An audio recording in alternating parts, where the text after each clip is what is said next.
Turns out, everything you think you knew about probiotics may be wrong. It can get pretty confusing with the market saturated with probiotic everything. Let me give you my personal take and share what I got introduced to back in October. Seed's DS-01 plant-based capsule is not only a probiotic, but a prebiotic.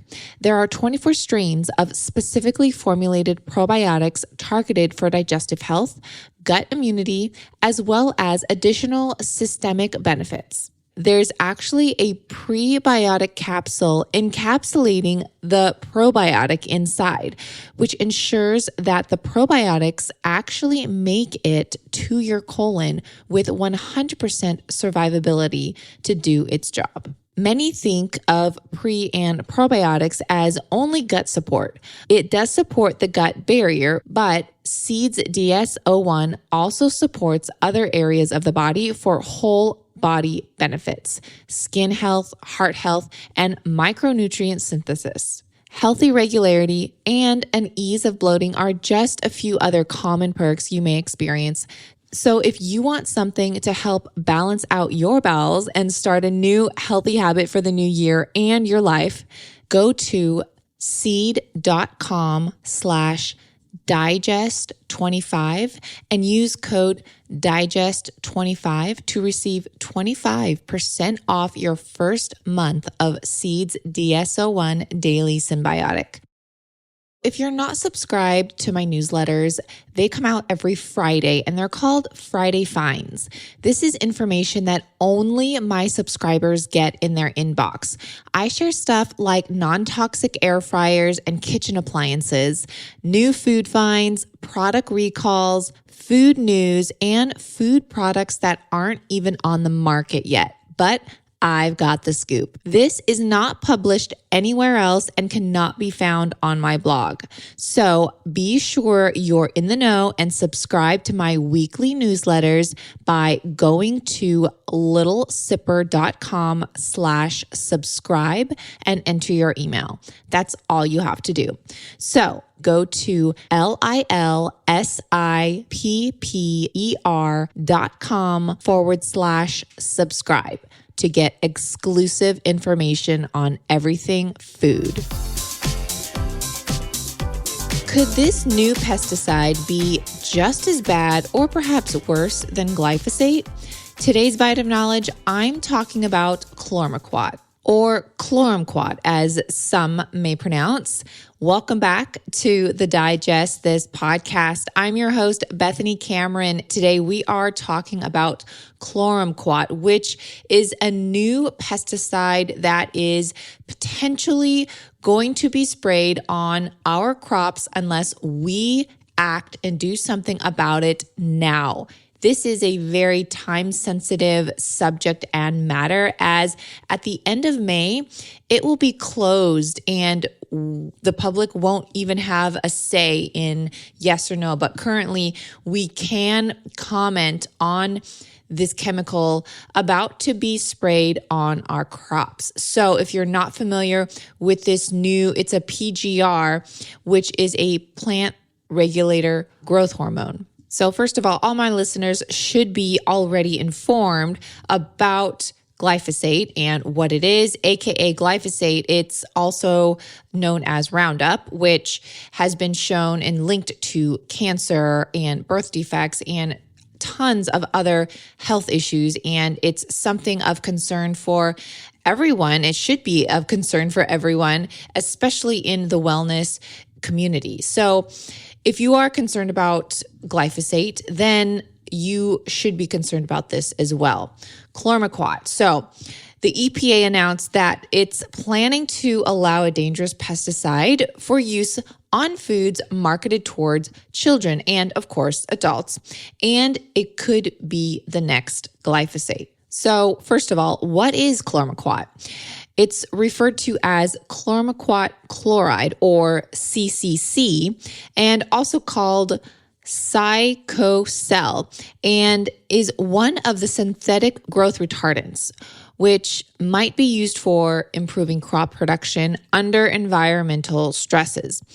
Sounds great for producers, but what does it actually do to crops and ultimately humans. So Chlormequat is a plant growth regulator, or PGR, and there are several and countless on the market and being used in today.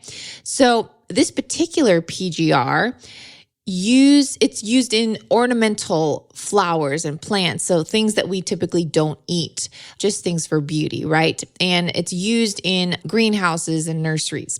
So remember when I talked about the plant growth regulators on my Instagram and what they spray on ginger? If you guys remember that reel, it had millions of views and went viral as I explained what PGRs actually are and that growers are using them today without most of the public's knowledge. Previously, Chlormequat was only allowed for use on ornamental plants in the U.S., but it still shows up in the U.S. food supply due to Chlormequat use on imported grains. So how it works is this pesticide, it works to control plant size by blocking the hormones that stimulate growth prior to blooming. So if it blocks the growth of hormones in the plant, imagine what it can do to humans after consumption. In small grains like wheat, barley, oats, and so forth, lodging, which is the bending over or breakage of small stems, is a major production issue. Lodging can severely limit grain yield and harvestability and have detrimental effects on grain quality. Applying Chlormequat decreases the height of the grain plant stem, resulting in reduced lodging and potentially increased grain yield. Compared to other PGRs with similar use patterns, Chlormequat allows for more flexibility in application timing, resulting in greater ease of use for small grain producers. This is why the EPA has announced its potential use on crops, especially grains, barley, wheat, oats, etc. But have they truly looked into the health effects it could have on humans? This is a new chemical about to be sprayed on the foods we and our children eat. Just like Roundup, aka glyphosate, the effects may not be known until after years of usage and human consumption and exposure. But let's take a look at what we currently do know about Chlormequat. All right, guys, so listen to this. The New Jersey Department of Health released a hazardous fact sheet dedicated to Chlormequat. It states that, and I quote, exposure to Chlormequat chloride can cause nausea and vomiting. Higher levels can cause slow or irregular heartbeat, tremors, seizures, and coma. This may be fatal. Chlormequat chloride may damage the liver. End quote.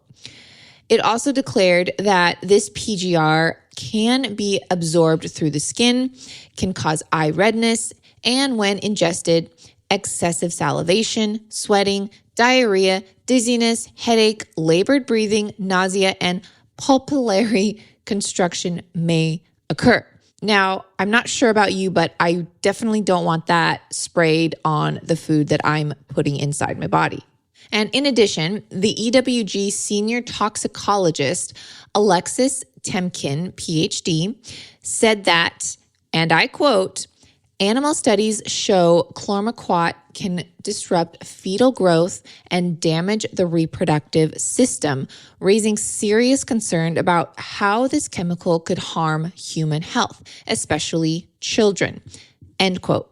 And in January of this year, 2023, the EWG published the results of an investigation that found, for the very first time, troubling concentrations of Chlormequat in oat-based products sold in the U.S., including everyday brands marketed to adults and children. Quaker old-fashioned oats did have the highest levels of Chlormequat, but I'm going to list a few other brands that they found pretty high in this PGR as well. So the Walmart Great Value brand Oats and Honey Granola was pretty high.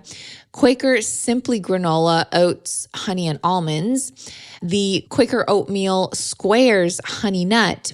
Quaker instant oatmeal, maple, and brown sugar. A lot of Quaker here, guys. Also Special K fruit and yogurt cereal. The Good and Gather French vanilla almond granola. General Mills Honey Nut Cheerios, no surprise. General Mills regular Cheerios. General Mills Cheerios Oat Crunch and Honey. And General Mills Frosted Cheerios. Now note, these are just a few products and brands that were tested and showed up positive for Chlormequat. And there are countless other products and brands on the market that I'm sure aren't even yet being tested, but these are the ones that were definitely flagged. And it seems like the EPA is focusing on profit-fueled interests of the pesticide industry and big agribusiness instead of the health and well-being of the public. But interestingly enough, the EPA assessed whether exposures to this product would cause unreasonable adverse effects to human health and the environment, as required by the FIFRA. And based on their assessment, they state there are no risks of concern. Are they for real?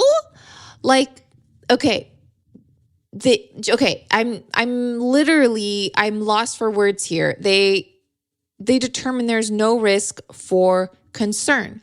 But let's just take a pause here, okay? Just like they determined Roundup was safe to use and is still being sprayed all over our crops, despite all the lawsuits, health issues, cancers, and lives lost. I mean, they're still allowing that. So I literally am lost for words here. The EPA proposal to allow Chlormequat to be potentially sprayed on crops that ultimately become the main ingredient in foods we eat, like cereals, is a serious mistake that puts the health and safety of the American public, especially children, at risk, per EWG Vice President. And I have to strongly agree. I mean, they said it, not me. And guys, if finalized, the decision would mark the first ever approval for using the dangerous pesticide Chlormequat chloride on U.S. food. But there is still time to act, all right? So the proposal is now available for public comment, of which I can include in today's show notes for you to comment as well and speak your voice and concern on this topic. This is a time-sensitive matter and will close on May 26, 2023.